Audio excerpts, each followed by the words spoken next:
So one of the hymns that I chose today was "Sometimes I Feel Like a Motherless Child, a long way from home." We don't have the hymnals, so we don't get to sing it, but some of you are remembering it as I say those words, right? Sometimes I feel like there is no support system for what I know to be right and necessary and good. Part of being human in our culture. It just is.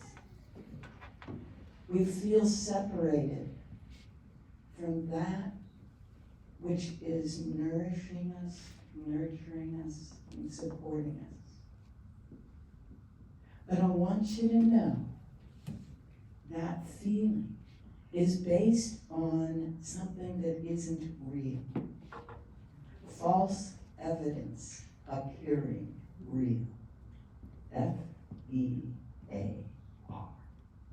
Fear. That sense that I am separate from my good.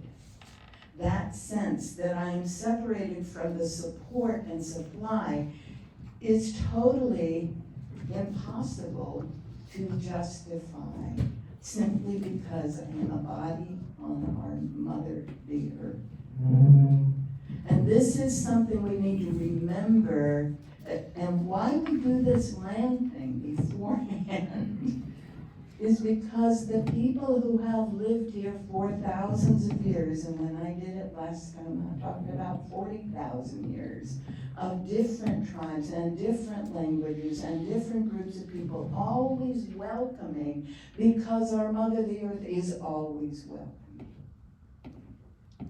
Quite apart from any notion of any infinite source of all that is, that field of consciousness from which we emerge. And so it's in that context that I put together today's presentation, hoping that we can begin to break through the appearance. Now there is something else that I'd like to say about all of that, and that is not only are we never separated from our nourishing support and supply because we're on the planet in this body, but that spark of life, of love, of beauty, of joy is present in every being. They may have been trained to operate as if it is not present. And some of us have been trained to do that, and that is the source of our fear. That training that says that the common spark of life and love and joy and beauty and power is not in us and not in everyone around us. And so I have a discipline that I use, and it is called in the Sanskrit, Namaste. That spark in me recognizes and honors that same spark in you, regardless of what you have trained to say and think and act like. And that was what Gandhi was aiming for with Satyagraha, but that's not what I'm here to talk about today. But that is what Martin Luther King was aiming for every step of the way. We are coming to the end of what's been called the season of nonviolence, because we are coming to the anniversary of the end of Gandhi's life. We begin the season with the beginning of Martin Luther King's life, January 15, and we end it with the ending of Gandhi's life. And the two of them were so tightly meshed. I've often said, if you get a layover in Atlanta, add an extra couple hours, go to the museum at the Ebenezer Baptist Church and see how tightly their lives were intermeshed. Namaste. Now, we have been taught in our culture, I'm going to step up to this side. I don't think it's going to be hard for anyone there to see me, except maybe some. And we've been taught to trust in appearances. Let's see if we can get the next slide to come up.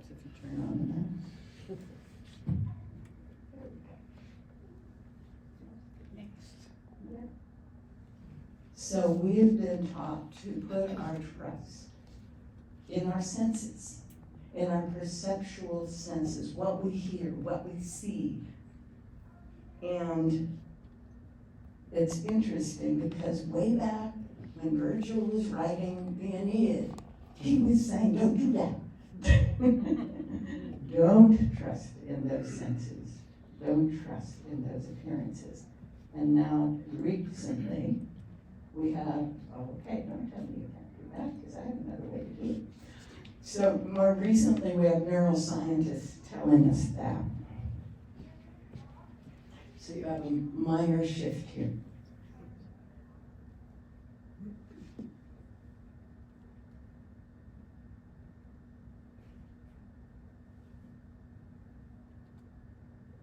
I'll go back.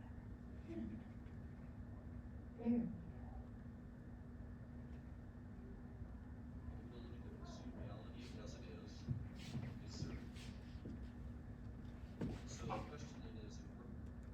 You didn't hear him say that? Mm-hmm. See if I can get that volume to turn up without messing with us this time.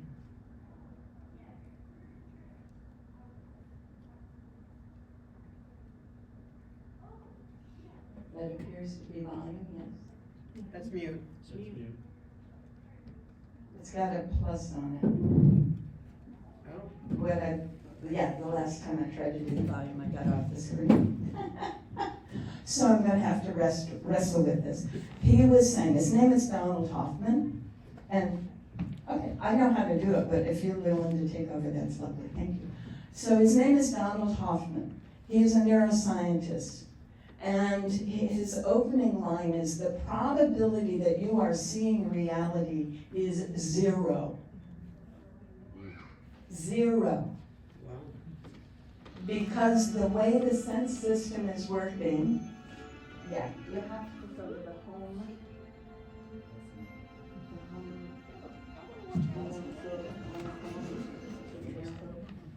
I'll let her mess with it.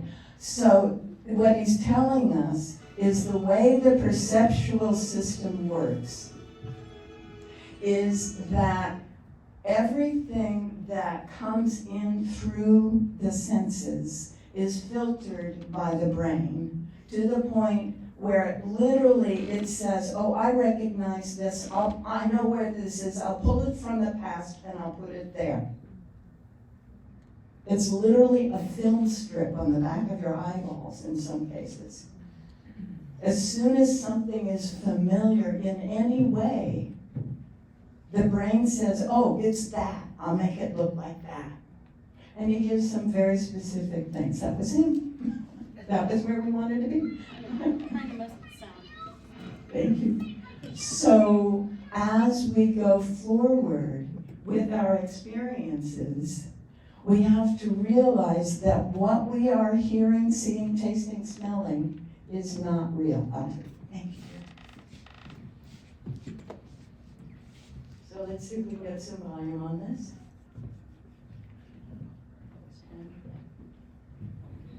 Nope. There's no volume. Up all the way. I know. Put your speaker next to it. Put your mic next to the. Next to the PC. I think it's Your coming on the computer. TV. Put it on the computer. Might not be coming out. It's not on the computer, folks. This is an HDMI connection. The sound is coming out of the TV. The TV doesn't have a speaker where I can put the mic. That doesn't, There we the There it is. itself, I the found it. computer is glued. Do you want me to hold the speaker there? No, that's Mic, okay. You've got that really misunderstands the purpose of the desktop interface. It's not there to show you. Your brain works like the desktop on your computer. Voltages, megabytes of software. It's there to hide. And so that you can do what you need to do. It gives you eye candy. but that's- Can't hear it. If you had to talk about this, never center anymore. Okay. That's the point. Evolution has given you There you go. desktop interface, space, time as you perceive it. 3D space as you perceive it in this room is just your desktop. Physical objects are merely the icons on your species-specific desktop. And the whole point of space and time and physical objects is not to show you the truth, it's to hide the truth, so that you don't have to deal with all that complexity, and you have a little eye candy for your species that lets you do what you need to do to stay alive. Now, as Chetan mentioned, this leads to an obvious objection. You know, Hoffman, if you think that that train is just an icon on your desktop, why don't you step in front of it, and when you're dead and your theory with you, we'll know that it was more than an icon. And the reason I wouldn't step in front of the train is the same reason I wouldn't carelessly drag this icon to the trash. Not because I take it literally, but the email is not blue and rectangular. But I do take it seriously. If I drag that icon to the trash can, I could lose a lot of work. And that's the point of our evolutionary perceptions. They've evolved to keep us alive, so we have to take them seriously. If you see a snake, don't touch it. If you see a cliff, don't step off. We evolved our perceptions to keep us alive, but not to show us the truth. So, And there you have it, not to show us the truth. So, get back to my slides. We don't want to trust Too much in the appearances. The appearances are based on some quality, some training, some programming, literally, in the brain that has nothing to do with what you live with. That's huge. And those of you who've listened to my radio show, Noetic Moments, have heard hours of me talking about how that works. All right. So that's the first thing. Where do we put our trust? Well, I guess not in the appearances.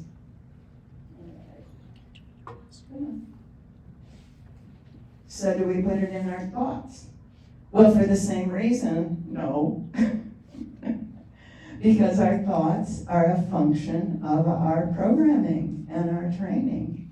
Our normal thinking process, in the Course in Miracles it says the thoughts you think you're thinking are not your real thoughts.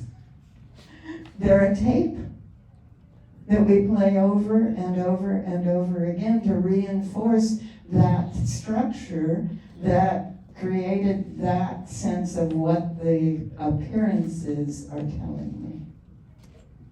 So can I put my trust in my thoughts? Anthony Hopkins says no. Of all people, isn't that interesting?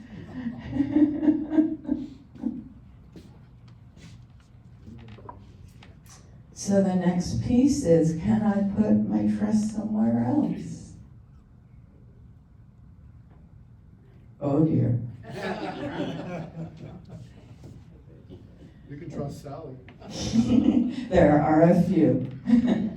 All right, so this is 1960 over there when Eisenhower is still in office, and this was 2020 through Biden's period in office.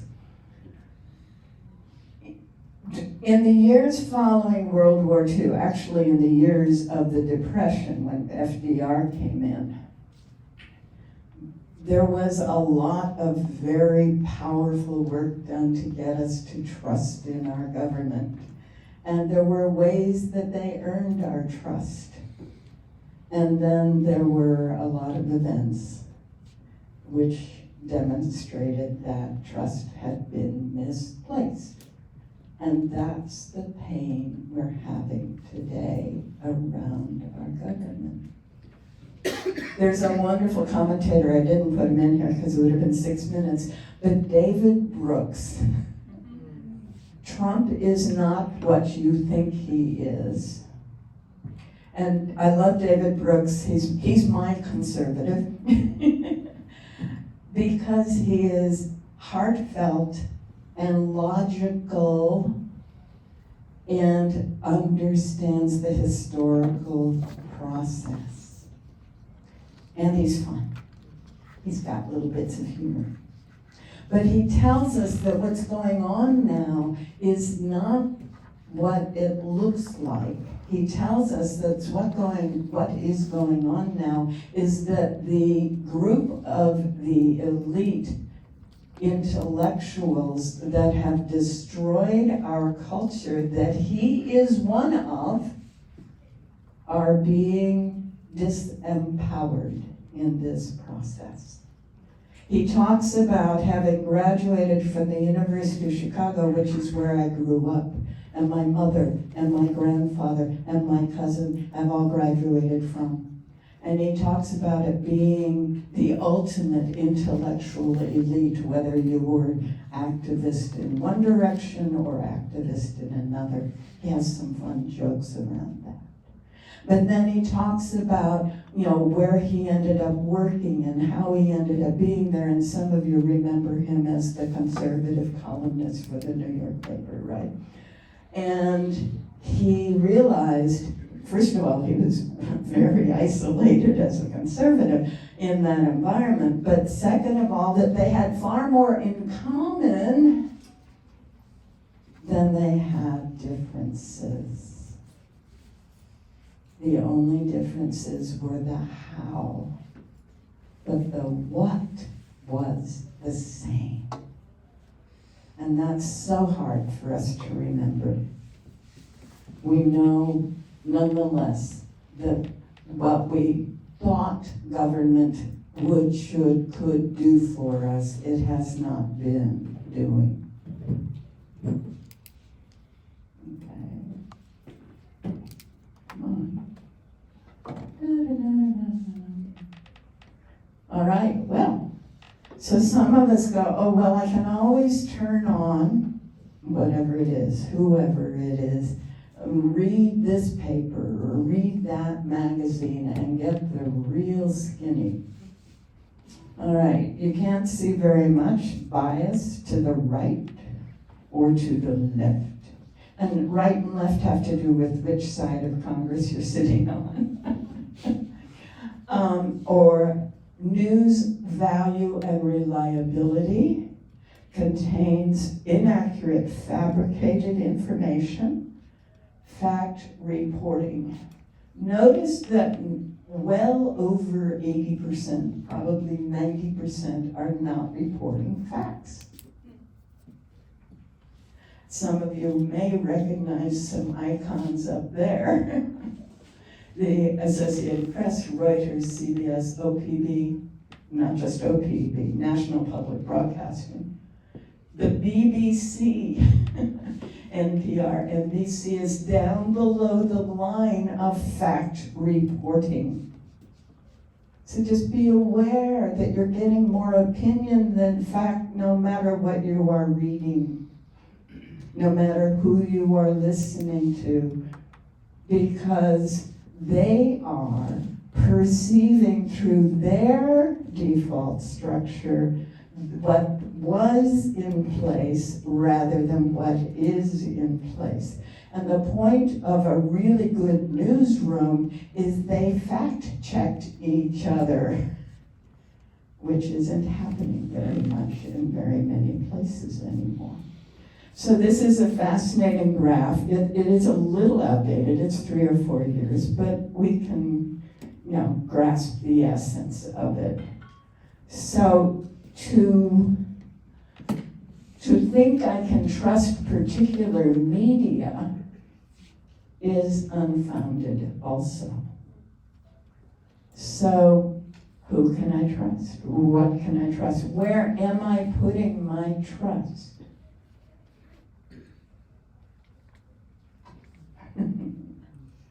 Sigh. Unfortunate but true. Our political parties have become a way to gain power and keep it rather than a way to serve the public. And so they lie. Some lie more than others. The Republicans have been trained by the man who was Speaker of the House, who was the first member of Congress to ever try to impeach a president for his sexual infidelities.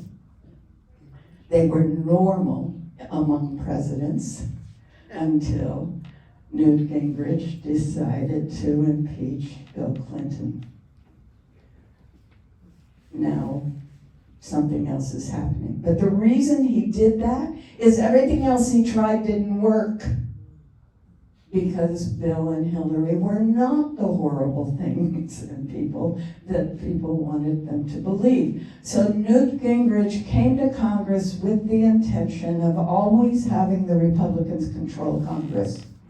And he has spent the last 40 years doing exactly that. And he trains people to, as they're running for office in his party, say awful things about the opposition and good things about members of my own party, and that's it. And if you go to the Republican website, on the campaign training page, you will see the list of words you may use to describe your party and the other party. It's fascinating. But he is still running that process, which is fascinating to me, that one man can hold so much power without being visible to very many people, right? But this is what David Brooks is talking about. There has been a powerful elite. Newt Gingrich is a college professor. I say this with 4 academic degrees and 1 religious degree, okay? I understand this world.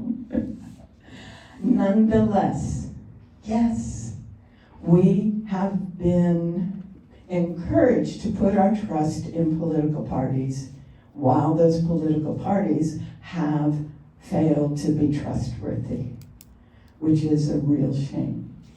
You know, the same is going in a different way in the Democratic Party, unfortunately. So where do I put my trust? Is it even safe to trust? You know, Sally shared this horrible experience, this guy that she was working with that she trusts. Suddenly he turns out to be the nemesis in many ways, the very thing you've spent your whole life to help people not be. That is so hard. How can we ever trust when the people around us don't seem to honor that namaste? They don't seem to understand that who and what we all are is at the core of our being the same, seeking the same things. When I started working as a futurist, I was doing a lot of work with communities and nonprofits, and I would start with some kind of, usually drawing, of what you're really looking for here. What is your ideal here? And I want you to know, it didn't matter who I was talking to, whether it was intellectual elite, financial elite, people at the bottom of the heap, it didn't matter. I got the same results in every group. We all want the same things. The only difference is how. Okay? The how may be defined in terms of the people around me look and act like this. And that gets a little weird, but that's a how, that's not a what. The what is a feeling, a quality of being. I'm going to go over time. Are you guys okay with that? Thank you. Because otherwise, you're going to miss some of what I'm working on here. So we go through this phase of believing we can't trust anyone or anything, and this is normally when we're about 18, 19, 20 years old. But as the former Prime Minister of England learned, the man who trusts, a person who trusts nobody, is not going to be trustworthy. And we're seeing that in the public eye today. If you can't trust, who can you be? What can you be? What can you accomplish in this world? So we know we need to get through that phase and find what it is we can or who we can trust. And the question is there someone? Now, most of us growing up learned that it wasn't possible to trust some people in our family. Or we learned to, it wasn't possible, oh, I pushed a button. Or we learned it wasn't possible to trust someone in our schools or in our workplace or whatever. And that made it hard for us to trust anyone again. And most of us have learned to get through that to find some way to trust. But what's really interesting is that what we have learned to do is not put our trust out there. We don't always recognize that. Steve Jobs got it.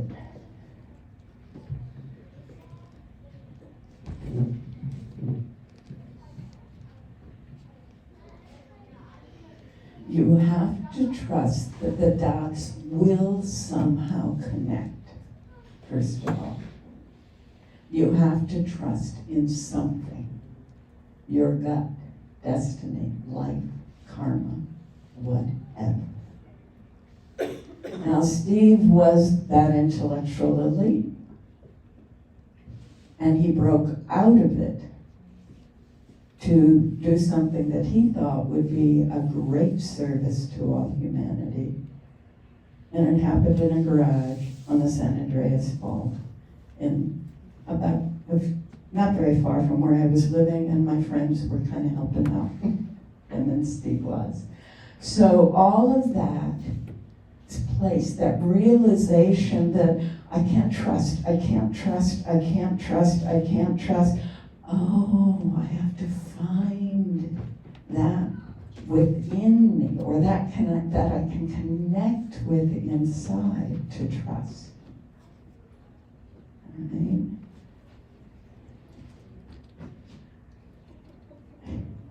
I was hesitant to use this slide because some of us don't trust this guy anymore. But I will remind you, he did run for president on the Peace Party ticket. We all know more than we think we do. What we actually know is not what's in that tape recording that plays over and over again in our brain.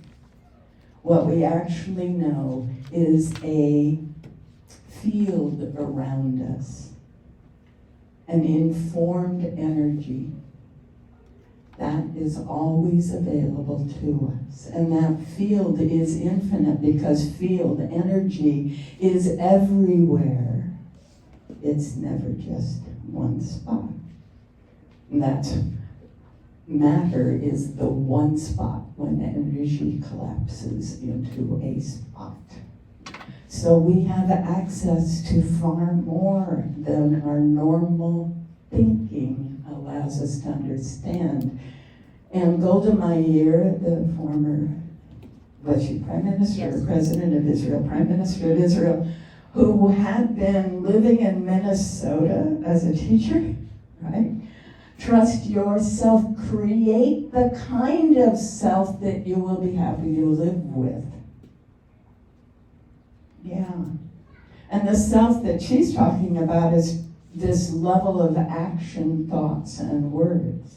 We can always do that. And that is the process that in our culture most people go through in their late 20s to early 30s. And this is why you can't be elected to the Senate or the presidency until you're 35. Because our founders knew that. Some of them were under 35 at the time. So Goethe, who was like the leader of the European Enlightenment, as soon as you trust that self, you know how to live. And that includes know how to connect with or rely on or not rely on other people around you and under what circumstances you can. So Goethe, in his plays, particularly in Faust, which is the most famous of his, was able to, plays and poetry, was able to get this idea across, that we can trust that when we, some of you know this one, when we're committed, the universe aligns to support us. All right. Now that was actually quoted by a guy named William H. Murray in another book, but the piece that was there was this, and that was a letter to Goethe's nephew. Well, what aspect of self can we trust? Because we know our perceptions are not giving us the reality. So how can I trust myself if I can't even perceive what's real, right? And if I can't trust my thinking because my thinking is just these old tapes, what aspect of self can I trust? What can I rely on to provide accurate, useful information and be able to follow through for me when I need it? And so we'll use it that way. So this is a wonderful author some of you know well. Our intuition can save us from disaster. How many times have we had that gut feeling and not acted on it? Raise your hands. Right. And how many times have we gone, oh, I could have done that, right? Yeah. Our intuition is that larger knowing that it's not our normal thought process. So if I'm perceiving something or I'm in my normal thought process, that's not trustworthy. But this intuition, this larger knowing, this deeper understanding that is not just who I am, but more, allows me to be saved when I need it. This mouse is not behaving in my usual way, but thank you. I love this Angelina Jolie. She's telling us exactly that, isn't it? When I get logical, that's when we say, oh no, that instinct, that intuition can't be accurate, right? Because logically it's this other thing. I think it's interesting, as soon as I got in touch with the slide, my YouTube's had about 4 Angelina Jolie show up. So how does that work? This is the field we're talking about. This is the thinking that isn't your real thinking, what we call analysis. This is what is stored in our infinite beingness that is who we are, that field. And this is a consciousness out of which everything arises. And it's when all of those come together that we are able to be what Ralph Waldo Emerson called the self. This integration is the self on which we can rely.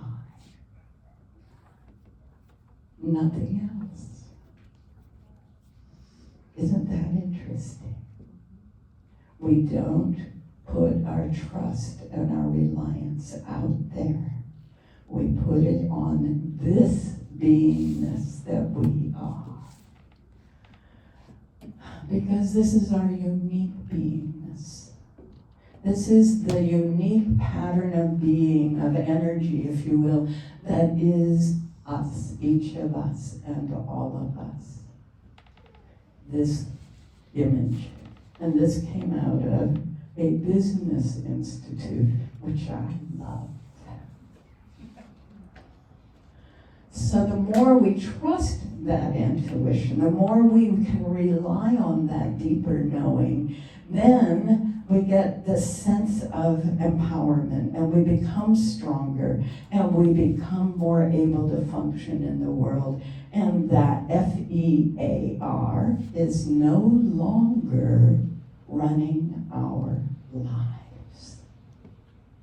We are not relying on the appearances. We are not being driven by the fear.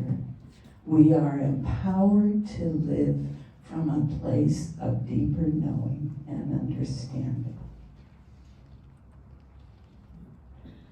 another way to put that is when we trust that intuition, we're trusting our unique self, our soul, to work with the universe, that larger field, to create what we are ready to experience. And as George Bernard Shaw tells us, life isn't about finding who we are. It's about creating. So when we're in that ongoing interaction, sense of connection with the all that is and that deeper knowing, we are literally being, quote, in the image of the Creator. We are being the Creator. We're being an aspect and wholeness of that. And at the same time, recognizing that other people are in our world with us, we need to realize that trusting ourselves empowering us, but it also empowers others. Right? And so we don't want to just say, oh no, I can only do it myself. And that's the misinterpretation of Emerson's essay, Self-Reliance, that most high school teachers gave us. So I encourage you to go back and reread it, or read my version of it in the book, Natural Abundance. Few things can help an individual more than to place responsibility on him and let him know you trust him. Now, what I have learned is that I can trust some people in some ways, but not all people in all ways. I can trust a 2-year-old to do 2-year-old things. And I can trust this guy over here who has no academic background to do whatever he does, but I don't expect him to be able to analyze a comprehensive exam, right? I can trust those things and give them a level of responsibility that then the fun thing is, as we do that, then our mutual trust holds our human associations together. And that gets me back to Foof. Our trust in each other.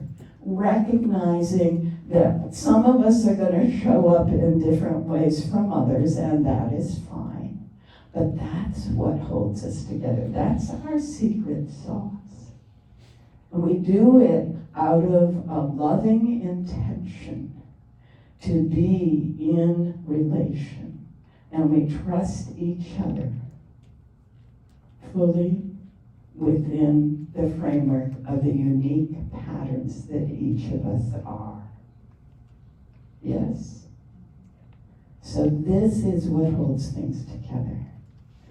And it's wonderful because we're not trying to make a living. This is make them talking through that trust. I think that's fascinating. But they make us feel safe. More than that, they make us feel human when we're in a trusting relationship. Having trusted our own inner awareness and knowing that there is a larger knowing.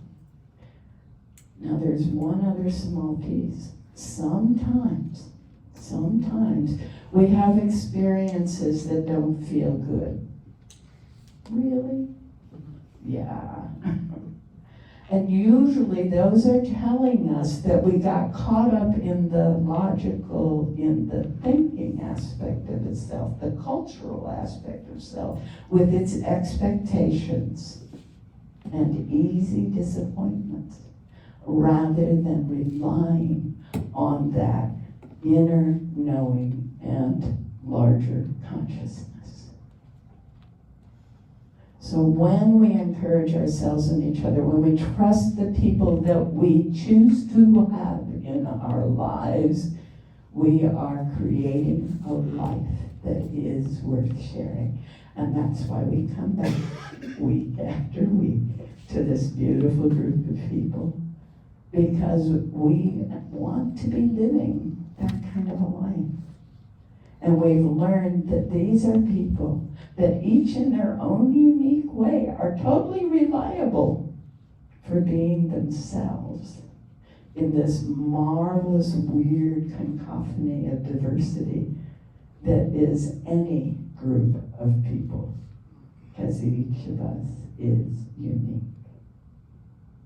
Each of us. Now, so when something is not feeling good, it's because I'm relying on false evidence appearing real.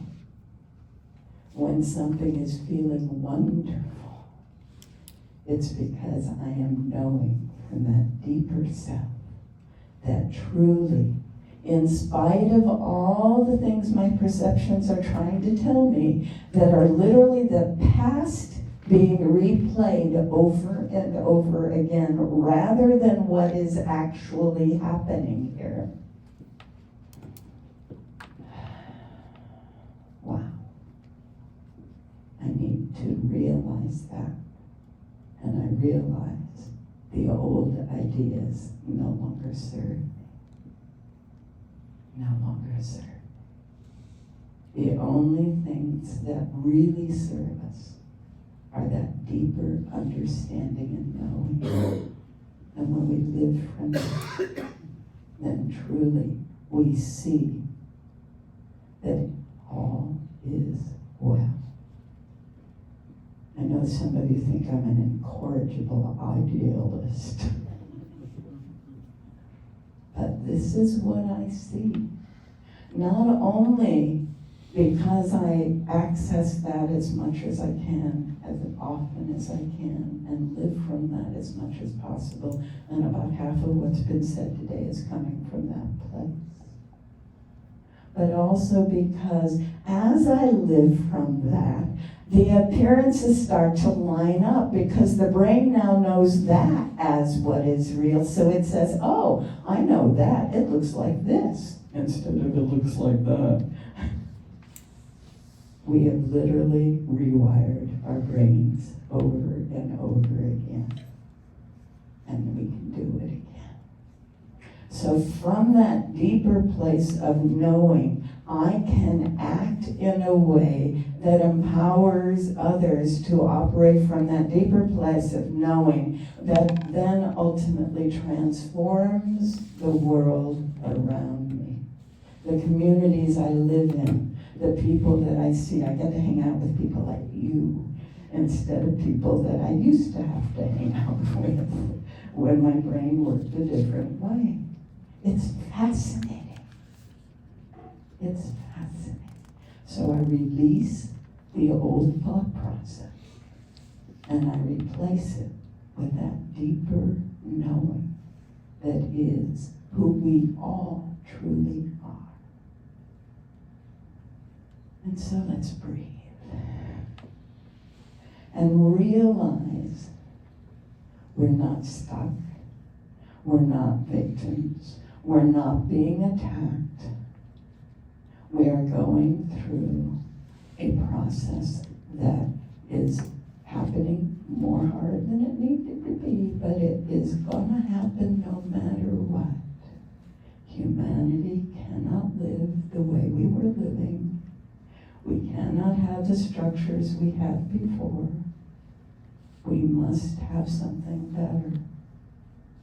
So allow yourself to see the better. Allow yourself to know that every individual, every experience is here for us to become more fully who we truly are and create the life that we all want to share. We all want the same thing. The only thing that varies is the how. And what we all want is that sense of feeling totally connected, totally loved, totally nourished, supplied, and supported. Everywhere we look, everyone we meet. That's all we want. And I invite you to accept it, because it's already here. Thank you.